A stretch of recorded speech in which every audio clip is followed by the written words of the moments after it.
All right, today we are diving into a question that's just mind-bending. What if the Roman Empire never existed? I mean, really think about that. We're about to hit the delete button on one of history's biggest players, just to see how much of our world is actually built on its shoulders. Okay, I want you to do something. Imagine this. You're standing on a beach, Mediterranean sun on your face. The year is 100 BCE. To the east, you've got the Hellenistic kingdoms, still going strong. Out on the water, Carthage basically owns the sea lanes. But that rising power over on the Italian peninsula, the one we're all waiting for, poof, gone. It's just not there. You see, this isn't just some small tweak to the timeline. When you remove what was arguably the single most dominant force in Western history, the ripples from that one change, they don't stay ripples. They become a tidal wave that reshapes absolutely everything that comes after. And that's where it gets personal, right? Our languages, our laws, our religions, our borders. So much of what we just take for granted is tied directly to Rome's legacy. So the real question is, could the world we know, our reality, even survive its absence? Because history hates a vacuum. If Rome doesn't rise, something else is going to. So what would that be? Exploring those alternate powers, that's exactly what we're going to do right now. So the first, most immediate thing you'd notice is a world without a unifier. The Mediterranean Sea, instead of becoming what the Romans called Mare Nostrum, our sea, it just stays this chaotic, competitive patchwork of rival powers. In this world, the best way to think about the Mediterranean is like an amped-up version of the old Greek city-states, just a stage for endless competition. You'd have Carthage, this commercial empire ruling the waves, Alexander the Great's successor kingdoms warring on land in the east, and the rest of Europe, well, it would just remain a fragmented collection of tribes. No single power ever gets the upper hand. And this fragmentation would have a huge effect on everyday life. Without those famous Roman roads, trade is way slower, pretty much stuck to the sea lanes. Without Latin spreading everywhere, you have a total babel of languages persisting. And without the idea of a universal Roman citizenship, your identity is forever just local. You're tied to your city or your tribe, and that's it. It's a fundamentally disconnected world. Now, this political mess has an even bigger consequence. You see, Rome wasn't just a political empire, it was the incubator, the crucible for what would become the world's largest religion. So, without that crucible, what on earth happens to Christianity? If you look at our timeline, Christianity's spread got a massive boost. It was basically supercharged by Roman infrastructure. It all starts with its founder in Judea, of course, but its explosion across the world, that depended almost entirely on the Apostle Paul, who used his special status as a Roman citizen and the empire's incredible road network to travel safely and preach. And the final piece of the puzzle was Emperor Constantine, whose conversion made the faith the official religion of the known world. Now, take Rome away, and that whole path is just severed. Paul is no longer a Roman citizen with travel rights. He's just a guy trying to cross hostile borders, preaching in a dozen different languages. There are no imperial roads to speed up his journey, and crucially, there's no single emperor whose conversion could change the world overnight. Christianity's path to global dominance isn't just harder, it's completely broken. So here's a weird thought. Without Rome, there's no fall of Rome. But that is not a good thing. What it really means is that Europe never gets that foundational boost from Roman engineering, Roman law, Roman urbanization. It basically remains a collection of tribal societies and small city-states, kind of locked in a perpetual early Iron Age. 1 million. Just think about that number. That was the population of the city of Rome at its absolute peak. That was an achievement only made possible by incredible logistics, aqueducts, and organization. It was a beacon of what a city could be in the ancient world. Now, let's compare that to our alternate timeline. The biggest cities, the biggest hubs of civilization, they would probably top out at around 50,000 people. Without Roman engineering to solve the huge problems of water, sanitation, and food supply, large-scale cities are just impossible. Europe remains a continent of small towns and villages. And this is devastating. Rome's massive bureaucracy and culture created a real need for literacy. But without it, the ability to read and write just collapses. It becomes this secret knowledge held by a tiny, tiny handful of priests or scribes. Knowledge can't be preserved, and it certainly can't be spread effectively. Okay, this is the part where all these different threads start to come together, and the consequences become truly, truly mind-boggling. Because without Rome's legacy, the whole chain of events that created our modern world is broken before it even gets a chance to start. Let's just take the Renaissance. The name itself means rebirth. A rebirth of what? Of classical Greco-Roman ideas. Artists, scientists, thinkers, they were all looking back to a specific past. A past filled with advanced philosophy, mathematics, and republican ideals that Rome had built upon and, crucially, preserved. So, in a world without Rome, what is there to rediscover? There is no glorious, advanced past to inspire a rebirth. The Renaissance, one of the most pivotal moments in our history, it simply never happens. The intellectual spark that pulled Europe into the modern era is never even lit. And from that point, the dominoes fall, and they fall fast. No Renaissance means no scientific revolution, because that was built on rediscovered Greek mathematics that had been preserved in Roman texts. No Enlightenment, because that drew so heavily on Roman concepts of law and citizenship.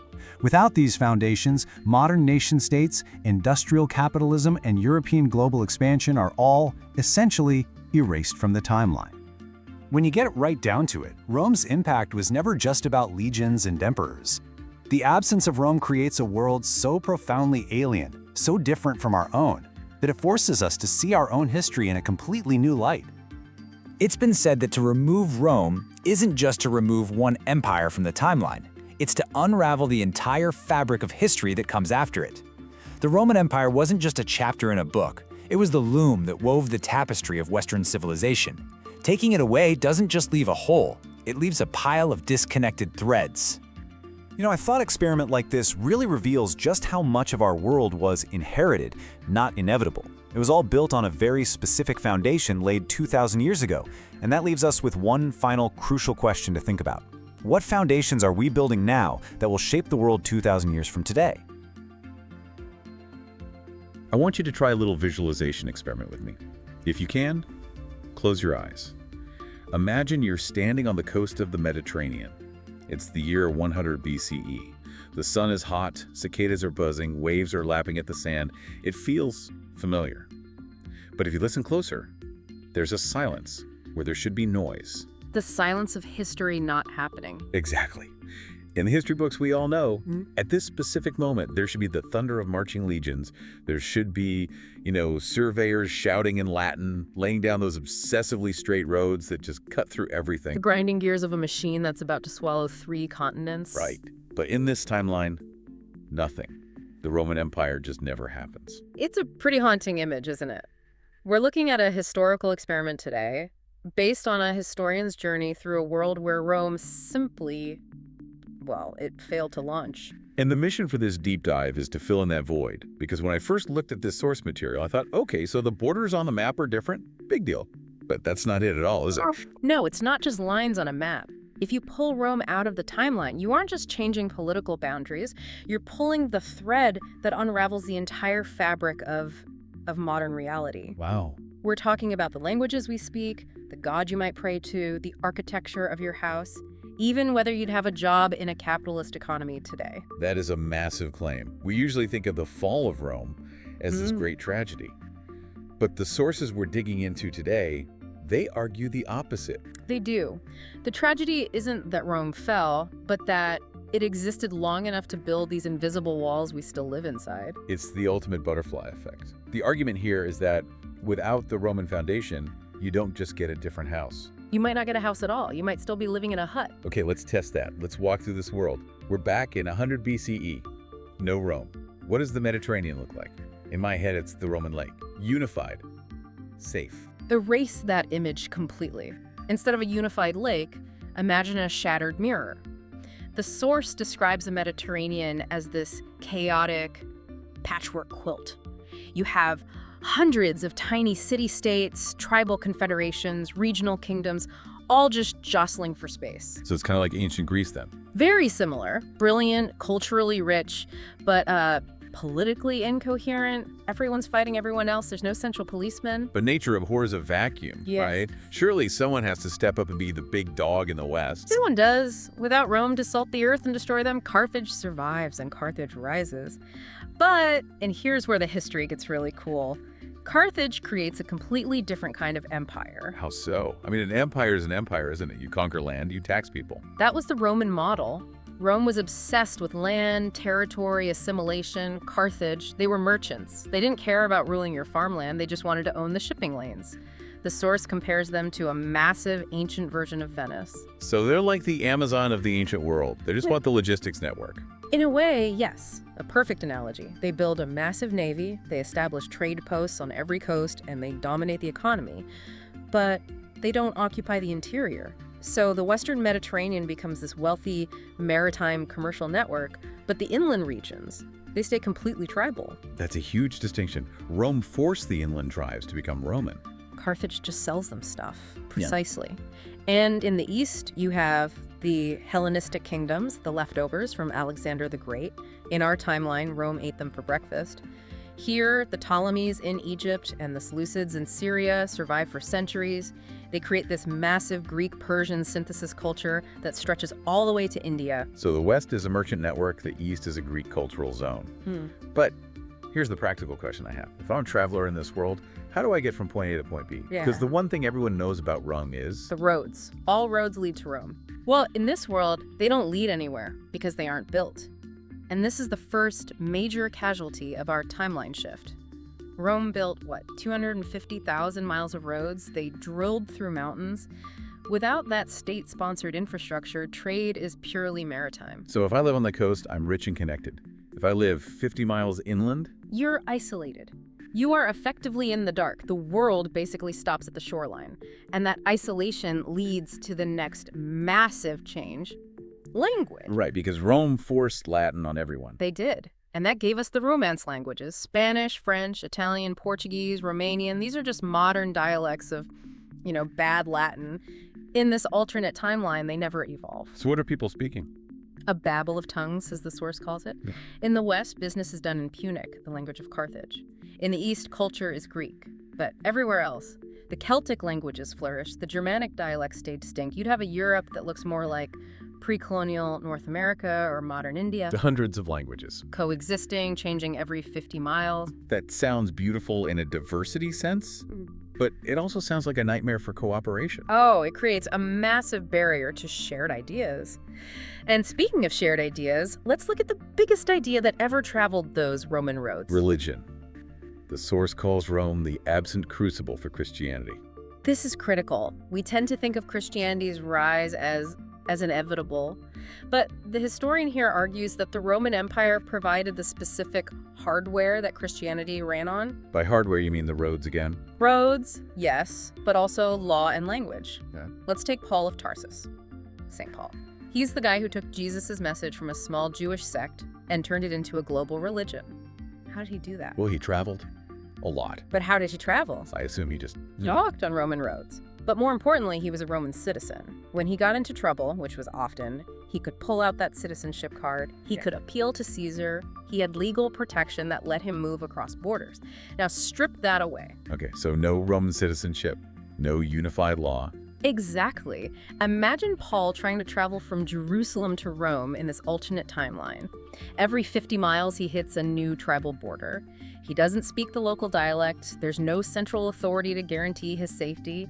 He's just a random guy shouting about a new god in a language nobody understands. He gets robbed or imprisoned or worse before he even makes it out of Syria. Very likely. Or he just stays local.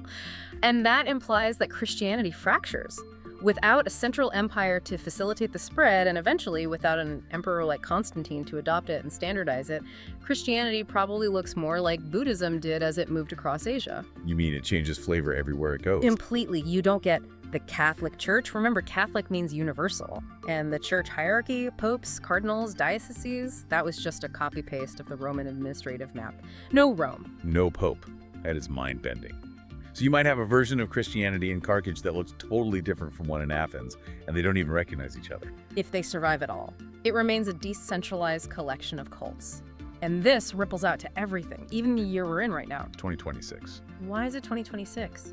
Because a Roman monk calculated the birth of Jesus, and the Roman state adopted that calendar.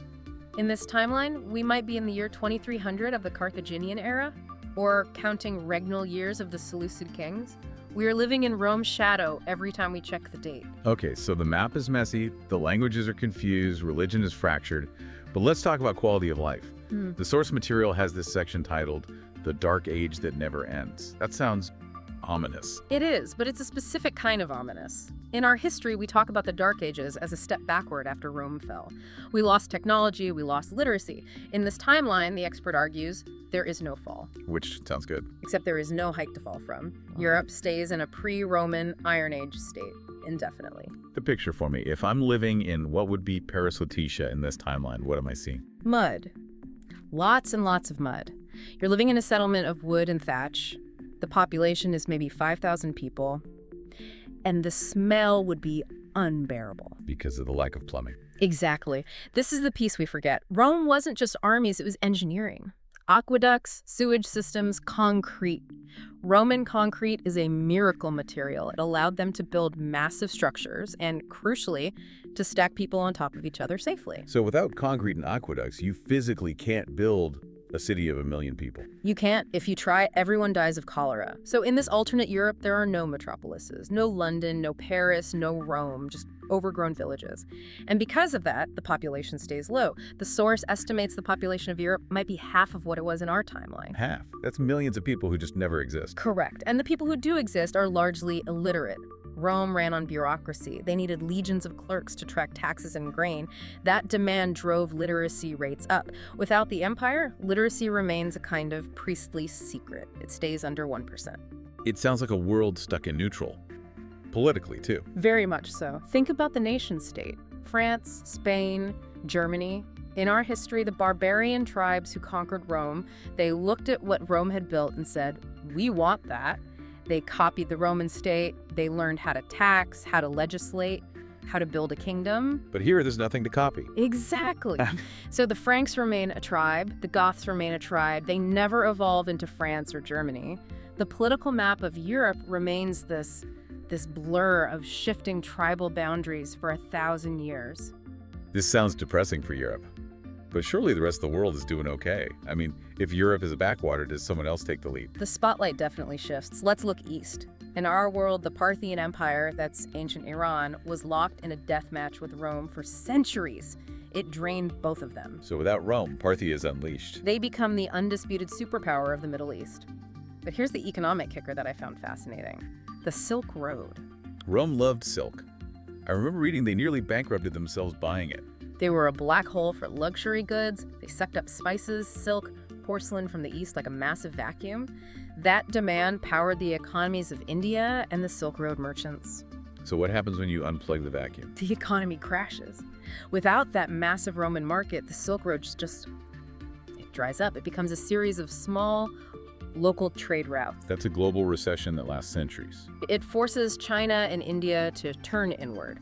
India focuses on Southeast Asia. China, which in our timeline had some contact with Rome, has almost no reason to look west. The exchange of technology slows down, things like glassmaking or advanced metallurgy. These spread because of that trade pressure. So it's a disconnected world. The continents kind of drift apart culturally. And this leads to the most controversial part of the source material, the section on the world that never was, specifically the modern world. The thesis here is pretty bold. It basically says no Rome, no iPhone. It sounds hyperbolic, but let's trace the logic. It starts with the Renaissance. What was the Renaissance? The rediscovery of classical art and science, Greeks and Romans. Right. But for that to happen, those texts had to be preserved. In our timeline, they were preserved by monks in the West and Islamic scholars in the East. But monks only existed because of the Roman Catholic Church. Which we already established wouldn't exist. Correct. And the Islamic Golden Age. Much of that was built on translating Greek texts they found in the territories Rome and Byzantium had controlled. If you break that chain of preservation, the wisdom of the ancients' Euclid's geometry, Aristotle's logic, it just vanishes. It rots in crumbling libraries that no one can read. So Western Europe never gets that software update of Greek math. Exactly. And without Greek math and Roman engineering, you don't get the scientific revolution. Copernicus, Galileo, Newton, they weren't starting from scratch. They were standing on the shoulders of giants. In this timeline, those giants are dead and buried. But wait, science is useful. Surely someone would figure out gravity eventually. Eventually. Maybe. But the source makes a distinction between abstract science and applied science. The Greeks loved theory. They loved thinking about shapes. the Romans. They don't care about theory. They wanted to build a bridge that didn't fall down. So they applied the math. They operationalized it. That fusion Greek theory plus Roman application is the DNA of modern Western science. Without Rome, you might have brilliant philosophers in the East, but you don't get the industrial application that leads to the steam engine. That brings us to the other pillar of the modern world, capitalism.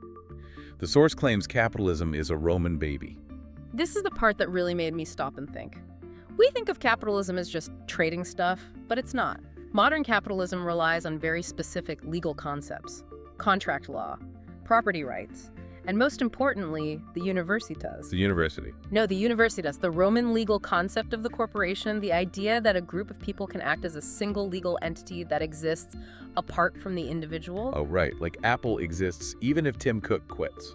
Exactly. That is a Roman legal fiction. Without that, you can have family businesses, you can have partnerships, but you cannot have the Dutch East India Company. You cannot have General Motors, you cannot have the stock market. So business stays personal, it stays small.